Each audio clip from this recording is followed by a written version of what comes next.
I have a question for you. Well, not really a question, but more like a comment. Mm-hmm.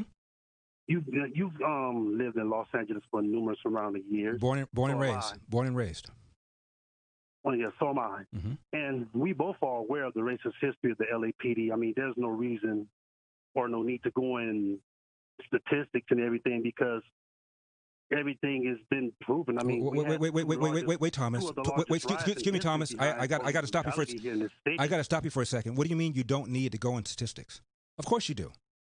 Otherwise, we're just talking about emotion. Otherwise, we're just talking about anecdotes. Otherwise, we're just talking about what we saw on television. Otherwise, it doesn't mean anything. You have to have facts to back what you're saying.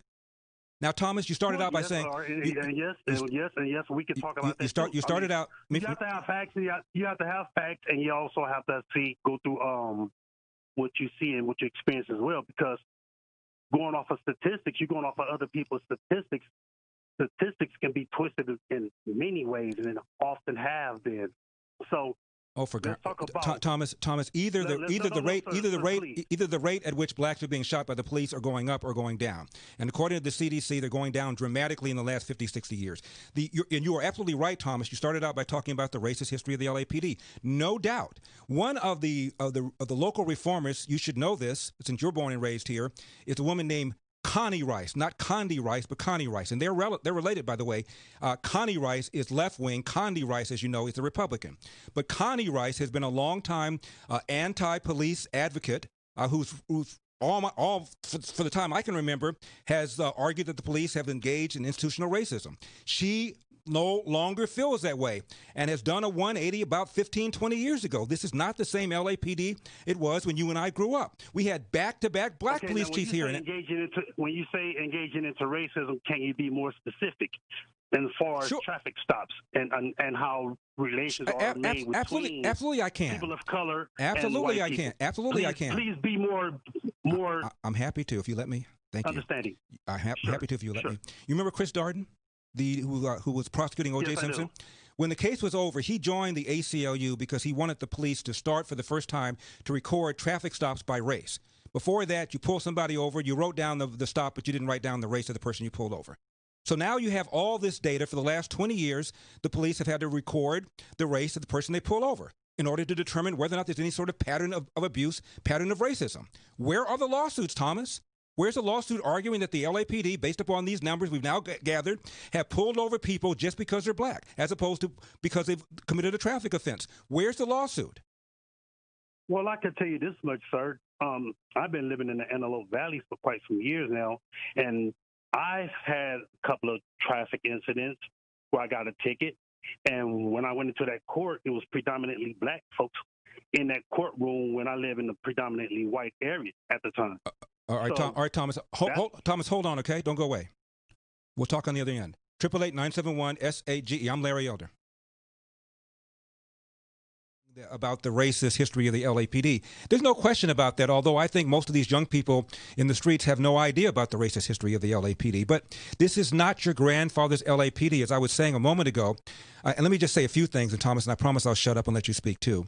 From 1992 to 2002, a period of 10 years, we had back-to-back black police chiefs in this town, Willie Williams and then Chief Bernard Parks. Willie Williams was the chief during the O.J. Simpson case, when a bunch of people were yelling and screaming that the racist LAPD had fabricated evidence to convict an innocent man of a double homicide. Willie Williams was so bothered by this, he did a full departmental study during the trial, released a long paper out, put it out publicly.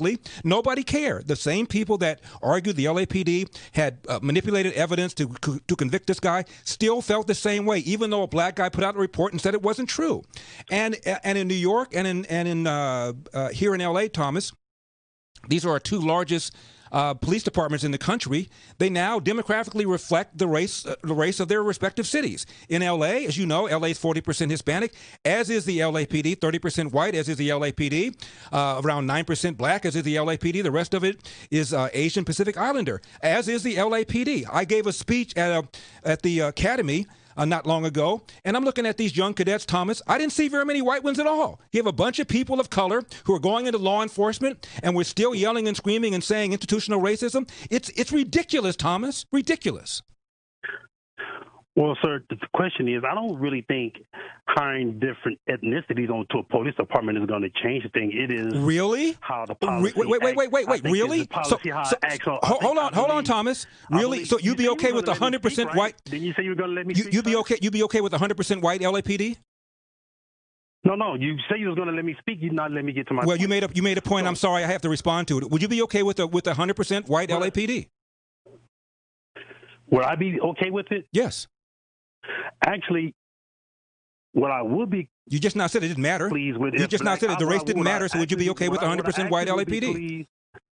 What I will be pleased is if black people police their own communities, the community leaders of the black communities, and the people of the black community. Oh, so you want to disband? You want to disband? You want to disband the police and set up community civilian patrol? I'm asking. I'm asking. I didn't say necessarily ban police, but you can set up our own police departments that would police our own neighborhoods without county and political interference.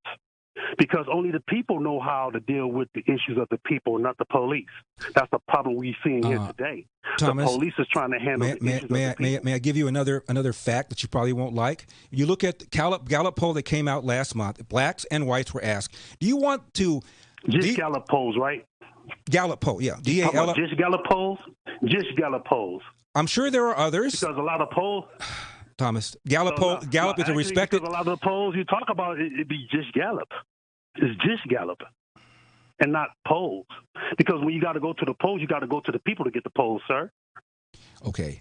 A recent Gallup poll, Thomas, which is a respected polling organization, found that the percentage of blacks and whites who want the police funding to remain the same level or want it to increase is identical. So most black people do not have the same attitude about the police that you do. If they want the police to stay the same or they want even more officers.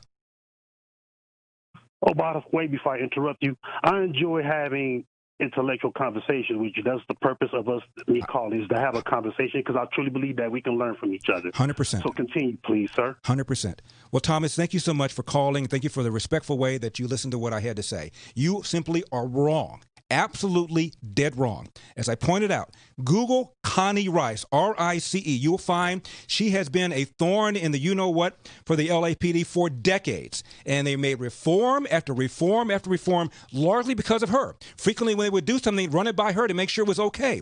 And the department got more and more responsive, became more and more a department of color. She was involved in the recruiting of the black police chiefs that I just now mentioned. She says this is not your grandfather's LAPD. Does she have any credibility at all? I know Larry doesn't, but does she? Grow up. This is not the same LAPD. And it's getting people killed. And I think people like LeBron James has a responsibility. If you're going to take your platform, your tens of millions of people who follow you on social media, on Twitter, on Facebook, and on Instagram, and say a bunch of BS, and possibly induce people into engaging in behavior because they're now fearing cops that they otherwise wouldn't have feared. I mean, if LeBron James is afraid, I should be afraid. After all, he makes $30 million a year just in his salary, and he lives behind gated community, and he's afraid. I should be afraid too. This is what you're doing. It's malpractice. Even Malcolm X once said, why are we going into these ball players, entertainers, for commentary about social matters?